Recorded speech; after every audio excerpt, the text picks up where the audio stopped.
Saúdo você, meu querido, minha querida, com a graça e a paz do nosso Senhor Jesus Cristo. Estamos iniciando mais um culto da Escola Bíblica, mais um culto no qual nós podemos estar diante do Senhor, buscando a sua santa presença, louvando o seu nome, refletindo em sua palavra. E neste domingo, meus queridos, um domingo no qual muitos celebramos de uma forma geral, na verdade, Dia das Mães, apesar do momento em que nós estamos vivenciando, acabamos tendo uma experiência diferenciada de outros anos. Mas mesmo assim, eu quero parabenizar a você, minha querida, que é mãe, que é também você, futura mãe, que Deus possa te abençoar, que Deus possa te dar sabedoria a cada dia. Eu gostaria de deixar para a reflexão, para a sua reflexão e de toda a igreja, o texto de Lucas, capítulo 1, que é o Cântico de Maria, versículo 46 até o versículo 55. Texto em que Maria exalta ao Senhor após o seu encontro com Isabel e bendize ao nome do Senhor, declarando que o Senhor é o Deus de justiça, é o Deus que age, é o Deus que opera. A palavra de Deus então nos diz aqui o seguinte: então disse Maria: minha alma engrandece ao Senhor e o meu espírito se alegra em Deus, meu Salvador, pois atentou para a humildade da sua serva. De agora em diante todas as gerações me chamarão bem-aventurada, pois o Poderoso fez grandes coisas em meu favor. Santo é o seu nome. A sua misericórdia estende-se aos que o temem de geração em geração. Ele realizou poderosos feitos com o seu braço, dispersou os que são soberbos no mais íntimo do coração. Derrubou governantes dos seus tronos, mas exaltou os humildes. Encheu de coisas boas os famintos, mas despediu de mãos vazias os ricos. Ajudou a seu servo Israel, lembrando-se da sua misericórdia para com Abraão e seus descendentes para sempre, como dissera aos nossos antepassados. Amém?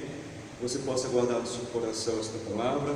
Vamos orar ao nosso Deus, agradecendo-lhe mais uma oportunidade que Ele nos concede de estarmos prestando a Ele o culto que lhe é devido.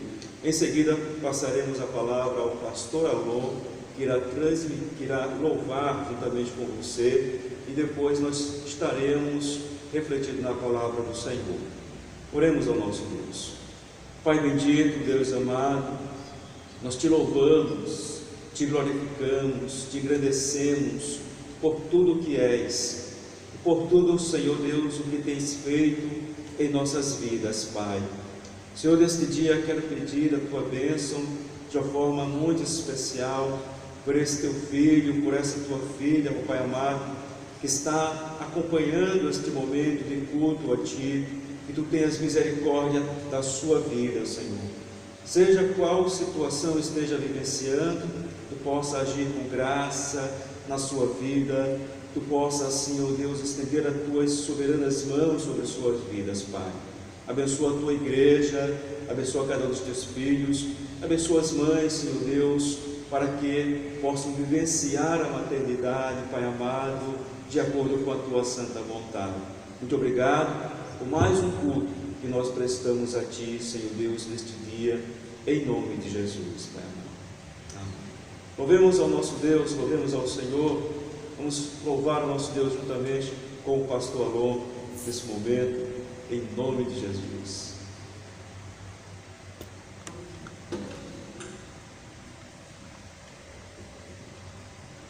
Amém. Graça do Senhor Jesus seja com todos os irmãos. Está conosco também a nossa irmã querida, irmã Ofélia. Nós vamos adorar ao Senhor com você, meu irmão. É uma oportunidade, como eu diria, uma oportunidade de de aprendizado que nós estamos tendo. Aprendizado. A igreja fora dos templos, né? Fazendo dos lares os templos, lembrando que o templo é o coração, o templo é o seu corpo, e a adoração é a sua vida. E o cotidiano dos nossos lares, ele reflita essa adoração ao Senhor. Amém? Nesse momento também vamos adorar ao Senhor. Em nome de Jesus, magnificar o seu santo nome. Santo, santo, digno, digno, justo é o Senhor. Amém? Louvemos ao Senhor com esse cântico. O que era, o que é e o que há de vir, santo é o Senhor.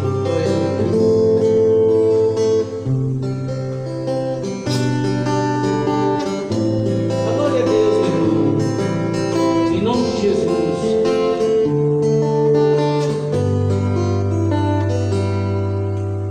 Santo, santo, santo é o Senhor, santo é o Senhor, Deus poderoso.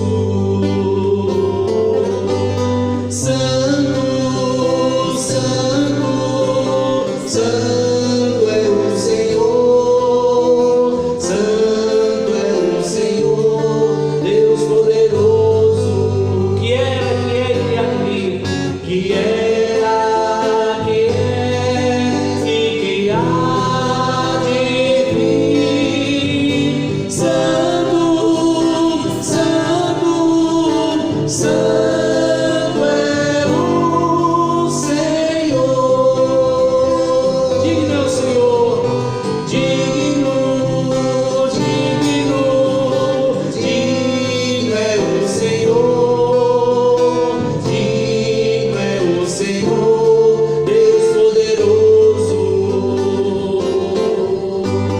Digno, digno, digno é o Senhor, digno é o Senhor, Deus poderoso. Que era, que é e que há de vir. Digno, digno, digno é o Senhor. Justo é o Senhor, cante, aleluia. Justo, justo, justo é o Senhor, justo é o Senhor, Deus poderoso. Justo, justo, justo é o Senhor, justo é o Senhor, Deus poderoso. Que era, que é e que há de vir. Justo, justo, justo é o Senhor. Aleluia. Glória a Deus. Louvado seja o Senhor. Bendito seja o nosso Deus. Vamos nesse momento louvar ao Senhor com um cântico do cantor cristão, número 62, se eu não estou enganado, né? Isso. Nome precioso. Vamos louvar ao Senhor. Amém. Vou aqui mais para perto aqui da irmã Ofélia para a gente compartilhar aqui a letra. Número 62 do cantor cristão, nome precioso.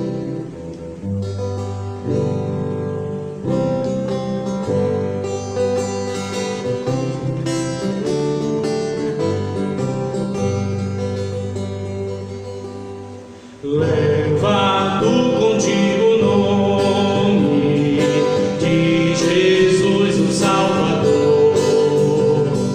Este nome dá consolo, seja no lugar que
traz muito consolo, esse nome traz vida. As pessoas que não conhecem Jesus, elas ficam observando aqueles que têm sobre si o nome de Jesus Cristo. Você já percebeu isso?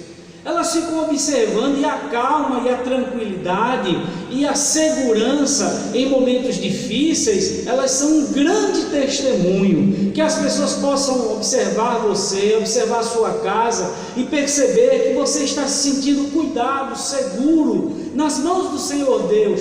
Não seja imprudente, claro, a gente não vai deixar de tomar as providências que a gente deve tomar, mas a gente precisa entender que as coisas são segundo o propósito de Deus em nossas vidas. E aí a gente louva, a gente adora, e muitos estão aperreados, preocupados: como é que eu vou trabalhar, como é que eu vou me vestir, como é que eu vou me sustentar, não, Ofélia? Como é que eu vou resolver as coisas, e agora como é que vai ser quando essa quarentena passar? Será que o meu emprego ainda vai continuar? E você tem o nome de Jesus sobre você. Você tem que estar pertinho de Jesus. Você tem que deixar que o sumo e poderoso pastor cuide de você. Esteja tranquilo, vá com ele até as águas tranquilas da sua palavra. Mate sua sede, mate sua fome nos pastos verdes do conhecimento de Deus, em nome de Jesus. Vamos louvar o Senhor. Perto quero estar, junto aos teus pés. Vamos louvar isso ao Senhor. Vamos dizer isso a Jesus, em nome de Jesus. Amém? Eu quero, Senhor, estar perto de ti.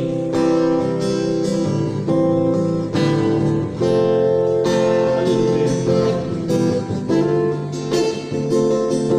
Te louvarei, Senhor, não importam as circunstâncias. Quero estar junto aos teus pés.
sou apenas servo, teu amigo me tornei. Aleluia, louve ao Senhor. Te louvarei. Não importam as circunstâncias, adorarei.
Louvado seja o nome do Senhor. Pastor Rivaldo tem a palavra. Glória a Deus. Deus abençoe a cada um de vocês, meus irmãos. Estejam atentos ao que o Senhor vos falará.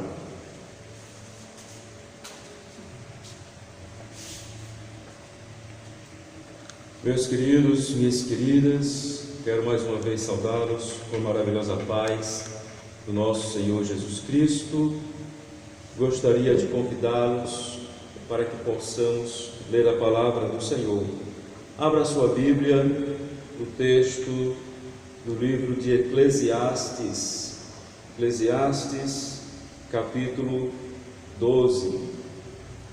Iremos refletir todo o capítulo, mas como leitura introdutória, eu irei ler os 2 primeiros versículos e os 2 últimos versículos. Eclesiastes, capítulo 12, nos diz a palavra do Senhor. Lembre-se do seu Criador nos dias da sua juventude, antes que venham os dias difíceis e se aproximem os anos em que você dirá: não tenho satisfação neles, antes que se escureçam o sol e a luz, a lua e as estrelas, e as nuvens voltem depois da chuva. Versículos 13. Agora que já se ouviu tudo, aqui está a conclusão: tema Deus e obedeça aos seus mandamentos, porque isso é o essencial para o homem, pois Deus trará a julgamento tudo o que foi feito, inclusive tudo o que está escondido, seja bom, seja mau. Pai bendito, que tu possas quebrantar cada coração, tu possas aplicar a cada vida as tuas benditas palavras, Senhor Deus. Concede-nos a graça de podermos sempre compreendê-la e no poder do teu Espírito pôr em prática em nossas vidas, em nome de Jesus, Pai.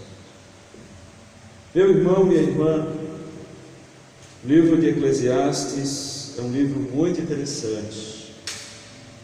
E o capítulo 12 do livro de Eclesiastes nos traz uma reflexão que podemos iniciar por meio de 2 perguntas muito simples que eu gostaria de te fazer. A primeira delas é: qual é o sentido de viver? Qual o sentido disso? Qual o princípio fundamental da vida que deve mover o ser humano? Em outras palavras, qual a coisa mais importante, mais básica, mais fundamental para a vida humana? Meus irmãos, o escritor do livro de Eclesiastes, como ele mesmo vai se denominar no texto de O Pregador, ele conclui aqui as suas reflexões neste livro, que trata de uma forma sempre muito bela sobre o sentido da existência humana à parte de Deus. Em todo o livro ele vai falar sobre isso, assim como vai falar como deve ser essa existência humana atrelada aos caminhos do Senhor, voltada para a vontade de Deus. Então ele vai falar em todo o livro sobre as lutas vivenciadas pelo ser humano, sobre os seus desejos, sobre os seus sonhos, sobre a busca da alegria da vida, de se viver, de se vivenciar o aqui e agora. Fala sobre o que é esperado destas pessoas diante do seu Criador, o que é que o seu Criador espera dela, e fala do seu futuro encontro com este Criador. Então é um livro riquíssimo, que nos traz grandes lições, grandes reflexões, e eu quero convidar você a acompanhar o que ele coloca aqui para nossas vidas no capítulo 12. E eu gostaria de refletir este capítulo levando em conta o sentido da aparente falta de sentido. Você vai entender por que deste título. o sentido da aparente falta de sentido. Porque primeiro, meus queridos, nós vemos do versículo 1 até o versículo 7 um pouco sobre a temporalidade da vida, sobre a brevidade da vida. Já no versículo 1, ele vai apresentar razões pelas quais nós devemos estar nos lembrando do Senhor. Razões essas que devem levar a pessoa a ações, a atitudes. Lembra-te do seu Criador no dia da tua juventude, antes que venham os dias difíceis e se aproximem os anos em que você dirá: não tenho satisfação deles. Em algumas traduções, a tradução Almeida Revista Atualizada, por exemplo, diz: antes que se aproxime o dia mau, o qual dirás: não tenho nele contentamento. Então, por que lembrar-se do Senhor o mais rápido possível? Justamente porque Ele é o Criador. E o fato dele falar aqui do Criador traz a implicação de que nós não temos nenhum direito de exigir o que quer que seja dele. E ele tem todo o direito de exigir aquilo que lhe aprouver exigir de suas criaturas. Então, quando ele diz para que possamos estar lembrando do nosso Criador, está apresentando a exigência divina de que devemos nos recordar, nos lembrar daquele que nos criou. E isso o quanto antes. Por isso ele enfatiza isto para os jovens, ele chama a atenção da juventude, porque o quanto antes devemos estar lembrando do Senhor. Ele fala sobre os maus dias que virão. Na verdade, está fazendo uma referência ao fato de que devemos aproveitar o presente enquanto temos forças, enquanto temos condições, enquanto temos a capacidade física para isso, enquanto temos a capacidade intelectual para isso, enquanto estamos bens psicologicamente, fisicamente, devemos aproveitar essas oportunidades que o Senhor nos concede, pois brevemente, queridos, tudo isso será diminuído em nossas vidas. Brevemente nossas forças já não serão mais como são.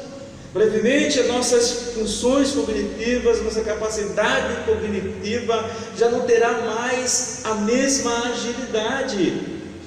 Queridos, então os versículos seguintes, se você for lê-los, eu aconselho você a ler depois esses versículos seguintes, vai mostrar justamente, vai trazer não uma visão pessimista do desenvolvimento da vida humana, não uma visão pessimista de se chegar a um estado de velhice, a boa idade, como se usa o termo de hoje em dia. Não é uma visão pessimista.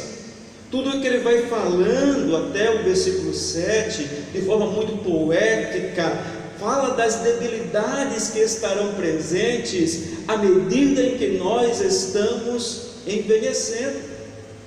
Ele fala que a nossa visão já não será mais a mesma, que o vigor físico já não será mais o mesmo, que não haverá mais a mesma energia. Então fala a respeito dessa diminuição de capacidade à medida que vamos estar avançando em idade. Então o pregador apresenta aqui todas essas, vamos dizer assim, desvantagens com relação ao envelhecer. Mas, queridos, não estamos colocando aqui, pontuando que o envelhecer seja uma coisa negativa, muito pelo contrário. A palavra de Deus vai nos pontuar, vai nos ensinar que chegar a longos dias de vida é uma dádiva divina, é bênção do Senhor. Poucos são aqueles que têm esse privilégio, poucos são aqueles que são agraciados pelo Senhor por viver um longo tempo neste mundo. Então é bênção divina. Mas os fatos estão presentes, todos sabemos, temos que conviver com eles. Aqueles que estão envelhecendo terão que conviver com esses fatos, de que não terá mais a mesma energia, e não terá mais a mesma saúde. Então o pregador aqui chama atenção, o autor de Eclesiastes, Salomão, chama atenção, aproveita o tempo que Deus tem te dado, antes que não mais tenhas condições de aproveitá-lo para servir ao Senhor, de aproveitá-lo para vivenciar as alegrias que o Senhor concede para o homem deste mundo. Então, meus queridos, ele apresenta essa perspectiva. Lembra-te do dia do teu Criador. E o lembra-te aqui não é meramente uma atividade cognitiva de eu lembrar que Deus existe.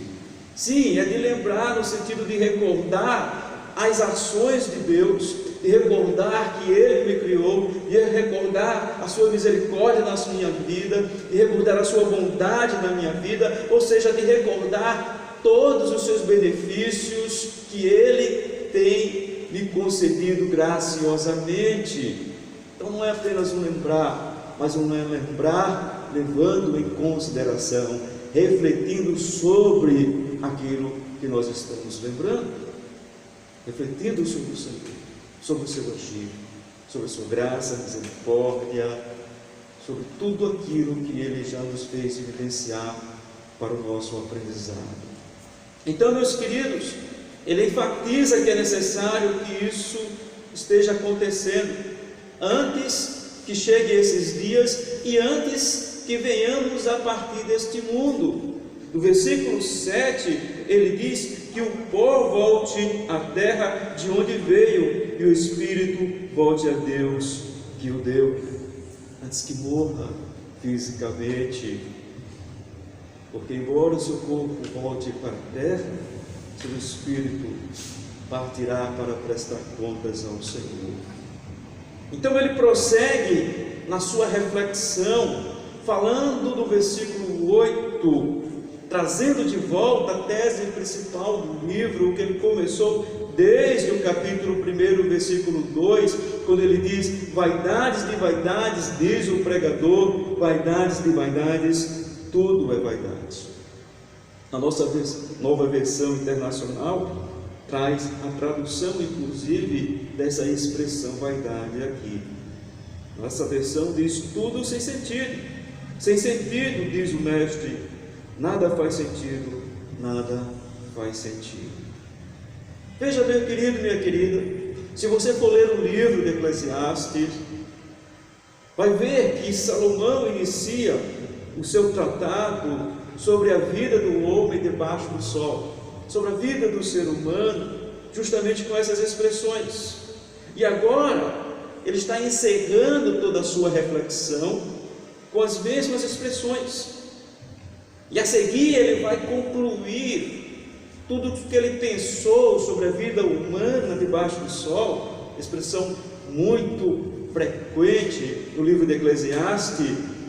A partir do versículo 9, ele vai trazer essa conclusão. Para que nós compreendamos a sua conclusão, temos de ter em mente o sentido dessa expressão vaidades de vaidades. O sentido aqui é do retrato de um homem que vive neste mundo sem a sabedoria de Deus.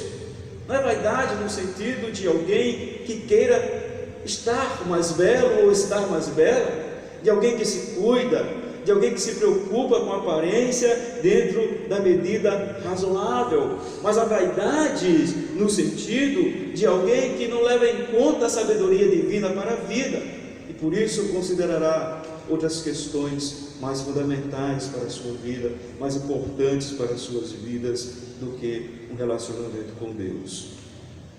Então retrata o homem distanciado do seu Criador, tudo o que ele faz, tudo o que ele deseja, suas prioridades. O que o autor aqui está nos dizendo é que isso não tem sentido, é que tal vida não tem sentido. Assim, queridos, é lembrar-se de que a vida é transitória e de que viver sem Deus é viver sem o verdadeiro sentido da vida. A vida é passageira e viver sem o Senhor não é vivenciar o verdadeiro sentido da vida. Um grande autor Walter Kaiser Jr., ele diz algo muito interessante sobre isto. Ele diz: quão passageiro e vergonhoso é ter vivido sem conhecer a chave do viver. Que desperdício morrer sem ter desfrutado a vida ou conhecido o seu propósito. Que desperdício. Então ele conclui, versículo 9 ao versículo 12 vai trazer a sua conclusão, até o versículo 14, na verdade. Do versículo 9 ao versículo 12, ele vai mostrar qual é a fonte segura para o verdadeiro conhecimento para a vida. Se o verdadeiro conhecimento para a vida não está em a pessoa se deixar levar pelos seus pensamentos vaidosos, pelas suas paixões, pelo seu próprio coração, qual é a fonte do conhecimento para o verdadeiro conhecimento da vida? E agora eu faço questão de ler o texto que vai nos dizer: além de ser sábio, o mestre também ensinou conhecimento ao povo. Ele escutou, examinou e colecionou muitos provérbios. Procurou também encontrar as palavras certas, e o que ele escreveu era reto e verdadeiro. As palavras dos sábios são como aguilhões, e a coleção dos seus livros como pregos bem fixados, provenientes do único pastor. Cuidado, meu filho, nada acrescente a eles. Então ele está aqui iniciando a sua conclusão, dizendo, falando acerca de si mesmo e dizendo que é sábio. Mas ele não está dizendo isso por um orgulho pessoal. Ele não está dizendo isso para se exaltar ante as demais pessoas. Ele não está dizendo isso porque quer olhar para si e ver-se como de fato alguém muito entendido das coisas, que tem as respostas para todas as questões. Não. Ele não está dizendo isso com essa intenção, mas trazendo a perspectiva de que o Senhor o capacitou, de que o Senhor lhe deu condições, de que o Senhor iluminou a sua mente para que ele viesse a pensar sobre esses assuntos que ele expôs, para que ele viesse a colocar, a escrever sobre essas questões tão importantes para a vida. Fica claro isso pelo fato de que a expressão sábios era considerada inclusive como termo técnico, assim como era considerada a expressão sacerdotes e profetas. Os sacerdotes representavam o povo diante de Deus, responsáveis pelo sacrifício no culto ao Senhor, responsáveis também por ensinar a lei do Senhor. Os profetas, responsáveis por trazer a mensagem de Deus, normalmente nas épocas mais difíceis, nas épocas de distanciamento da presença do Senhor, o Senhor levantava os seus profetas para trazer o povo, para proclamar uma mensagem de arrependimento e trazer o povo de volta à retidão. E os sábios, quem eram? Também eram chamados de anciãos. Eram aquelas pessoas que orientavam, que davam conselhos práticos ao povo. Você vai ver essa expressão lá em Jeremias 18, versículo 8 a 9, também Ezequiel 7, versículo 26. Sábios eram o mesmo que anciãos. Então é um termo que era usado de uma forma técnica, por assim dizer. Então ele não está dizendo isso, chamando assim de sábio para assim sobreviver, mas para acentuar que ele foi, vamos dizer, chamado pelo Senhor para anunciar essas verdades. Então, meu querido, minha querida, no versículo 10, nós vemos como ele levou a sério a missão que ele tinha para trazer essa mensagem do Senhor. Ele não era irresponsável, sabia que estava escrevendo de assuntos que iriam impactar muitas vidas, que iriam impactar muitas pessoas. Portanto, ele não era movido por um pensamento egoísta, como muitas vezes foram os filósofos. Os filósofos, por exemplo, os filósofos epicureus, eles tinham uma máxima que ensinavam: comer, beber e alegrar-se, pois amanhã morreremos. Uma máxima irresponsável. Essas palavras mostram apenas uma busca de satisfação por algo momentâneo, por algo que de fato não irá satisfazer a alma humana. Então, queridos, isso é até visto nos nossos dias, né? Em termos contemporâneos, é o curtir a vida que as pessoas gostam de dizer, esse pensamento desses filósofos, aproveitar o momento de uma forma irresponsável, sem pensar no amanhã, sem pensar nas consequências, sem pensar se suas ações são corretas, são puras diante de Deus. Mas Salomão não está agindo desta forma. Teve seus erros, claro, como todo ser humano pecador, mas ao escrever sobre essas questões, ele está dizendo para as pessoas, sim, aproveitarem a vida, como ele disse anteriormente, no versículo 8 do capítulo 11, ele diz: por mais que o homem viva, deve desfrutar a sua vida toda. Lembre-se, porém, dos dias das trevas, pois serão muitos. Ele diz: aproveite a sua vida. Por mais que ele viva, deve usufruir da vida que Deus lhes concede. Então, queridos, ele incentiva de fato a alegria do viver. Ele incentiva a ver todas as coisas boas da vida como uma dádiva de Deus, como algo que vem graciosamente daquele que nos criou e nos mantém. E por isso ele afirma, ele falou palavras que são corretas, que são retas, não estava movido por intenções insinceras, por pretensões pessoais, egoístas, mas querendo realmente transmitir a verdade de Deus, para que as pessoas não vivam seus dias debaixo do sol, sob uma ilusão, mas que encontrem a verdade. Ele afirma no versículo 11, meus queridos, que o conteúdo do seu ensino, as palavras sábias que ele escreveu, são aguilhões. Aguilhões eram justamente varas de madeira com pontas de ferro, que eram usadas para estimular ali os bois a um passo mais apressado. Traz essa figura aí do meio pastoril.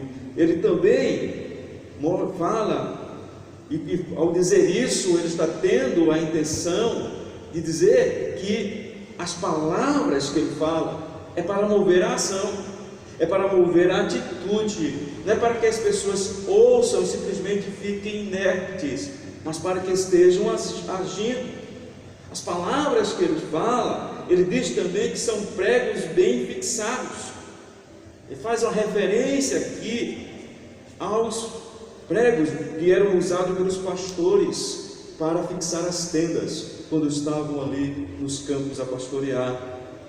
Então, queridos, há uma segurança do que ele está falando, essas palavras.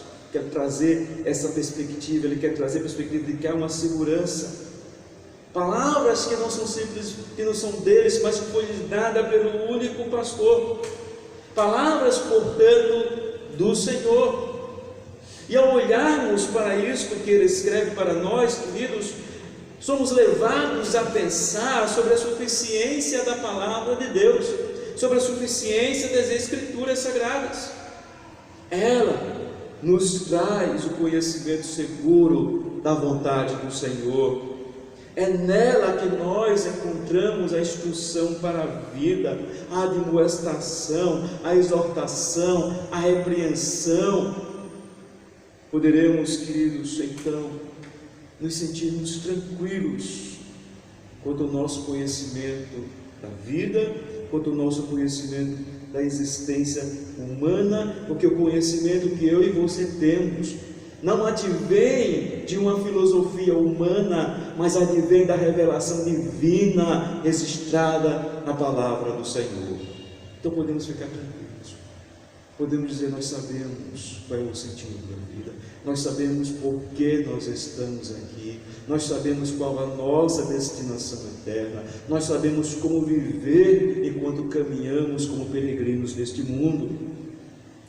Mas ainda, meus irmãos, ele fala a respeito do verdadeiro sentido, versículo 13 ao versículo 14. Ele diz: agora que já se ouviu tudo, aqui está a conclusão. Tema a Deus e obedeça aos seus mandamentos, porque isso é essencial para o homem, pois Deus trará a julgamento tudo o que foi feito, inclusive tudo o que está escondido, seja bom, seja mal. Então, meus queridos, o que deve fazer o homem? O que deve fazer o ser humano? A resposta o texto nos traz: teme a Deus. Por que temer?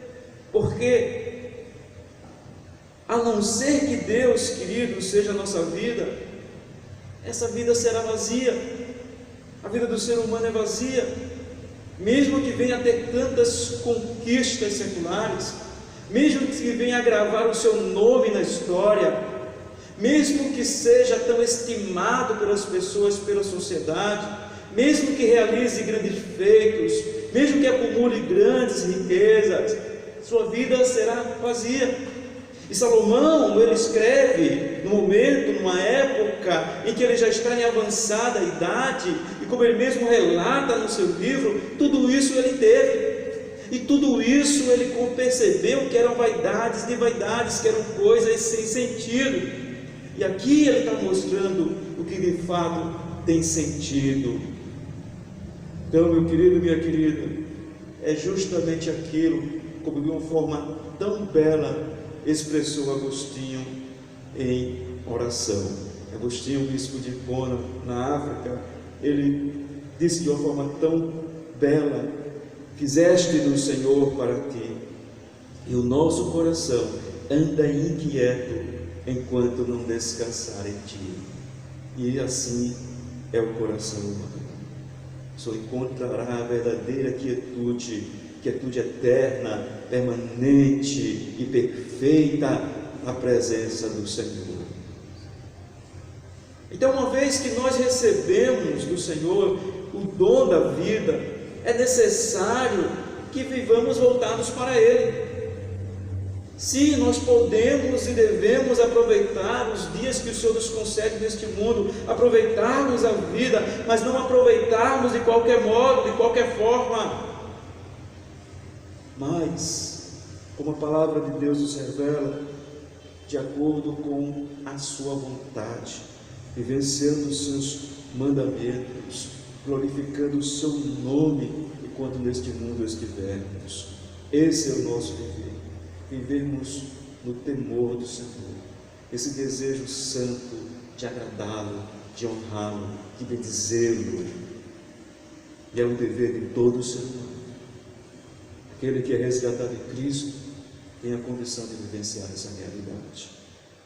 Então, em suas palavras aqui, o pregador querido nos lembra que em tudo nós seremos julgados, em todas as nossas ações, em todas as nossas palavras. O justo juiz trará à luz as obras, sejam aquelas conhecidas pelas pessoas, sejam aquelas mais secretas que ninguém nunca ficou sabendo, o justo juiz irá julgar.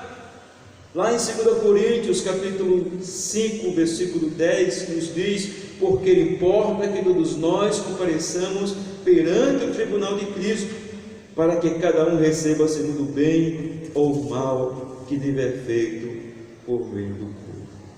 Seremos julgados, como todo ser humano será julgado pelo Senhor. Então, queridos, ao olharmos para esse texto, eu quero te dizer que você deve olhar sempre a sua caminhada para o Senhor.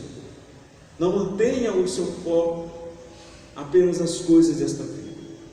Não mantenha a sua mente apenas nas coisas deste mundo. Olhe para o Senhor, olhe para o seu Criador, senão você não estará vivendo o verdadeiro significado de servir ao Senhor, de pertencer ao Senhor, senão estará sendo apenas uma criatura de Deus, não filho. Veja o que diz o Catecismo de Westminster. Eu sempre faço referência. Eu acho muito interessante ele começar justamente por essa pergunta, que é a mais importante, poderíamos dizer, a mais fundamental. Ele diz qual é o fim principal do homem, qual é o principal objetivo, qual deve ser o seu maior alvo, o que é que deve estar constantemente em sua mente. A resposta que ele traz é: o fim principal do homem é glorificar a Deus e usufruí-lo para sempre. O fim principal do homem é glorificar ao Senhor, é estar voltado para o Senhor, é bendizer ao Senhor, é adorar ao Senhor, bem como usufruir da sua graça, das suas dádivas, da sua presença. Esse é o objetivo da vida. E a palavra de Deus nos mostra abundantemente isso. Está em Romanos 11:36, está em 1 Coríntios 10:31, está no Salmo 73. Nós não vamos ler os textos, são muitos, mas que mostram que esse deve ser o nosso alvo, esse deve ser o nosso objetivo. Meu querido, minha querida, a única forma de escapar do juízo punitivo divino é em Cristo Jesus. Se já temos essa convicção de estarmos em Cristo, podemos ter a certeza que não seremos julgados para a condenação. Seremos julgados pelo Senhor, mas seremos julgados para receber de suas partes as dádivas, as bênçãos, aquilo que a Bíblia chama de galardão, a recompensa que graciosamente Ele nos concederá por vivermos aquilo que Ele nos capacitou a viver para a sua glória. Veja quanta bondade do Senhor. Nós não nos inclinamos para Ele, Ele veio ao nosso encontro, Ele nos resgatou, Ele nos fez nova criatura, e no seu Espírito nos capacita a viver voltado para Ele, e graciosamente Ele nos recompensará. Louvado seja o Senhor. Meu querido, minha querida, concluo, portanto, expressando quão maravilhoso é o livro de Eclesiastes, que traz reflexões belíssimas. Aconselho a você a ler todo este livro. É um livro curto, você lerá em pouco tempo. Que Deus possa estar te abençoando, possa estar fazendo sempre você compreender o sentido do seu agir na sua vida, o sentido da vida, e você possa estar expressando isso para as pessoas que ainda não têm esse entendimento. Que a vida abundante, queridos, possa estar presente na sua vida sempre. Que plano maravilhoso que o Senhor tem para cada um de nós que vivemos em Cristo, debaixo do sol, como diz o pregador. Deus te abençoe. Em nome de Jesus. Vou orar por você. Em seguida, queria convidar o pastor Fabiano, que estará encerrando esse momento, em nome de Jesus. Pai bendito, eu te louvo, eu te exalto, te glorifico, expresso gratidão a Ti, Pai amado, pela Tua bondade, pela Tua graça, que nos faz compreender, Senhor Deus, como devemos viver, pois a Tua palavra nos revela. Que nós não vivamos, Pai, em atitudes que não expressam os sentidos que Te glorificam, Pai, mas busquemos sempre aquilo que exalta o Teu nome, Senhor. Que nós não vivamos de vaidades em vaidades, mas vivamos buscando, Senhor Deus, ser bênção espiritual para aqueles que estão à nossa volta, ser bênção espiritual para aqueles que estão a sofrer esses momentos difíceis, Pai. Te bendizemos, te agradecemos, em nome de Jesus, Senhor. Amém. Meu querido, minha querida, Deus te abençoe. Quero despedir você, embora você esteja de seu lar, com a bênção apostólica, desejando a bênção do Senhor para a sua vida. Que a maravilhosa graça do nosso Senhor Jesus Cristo, o incondicional amor do nosso Deus, glorioso Pai, e as divinas consolações do Santo Espírito de Deus seja sobre a tua vida, que você possa dizer amém, em nome de Jesus.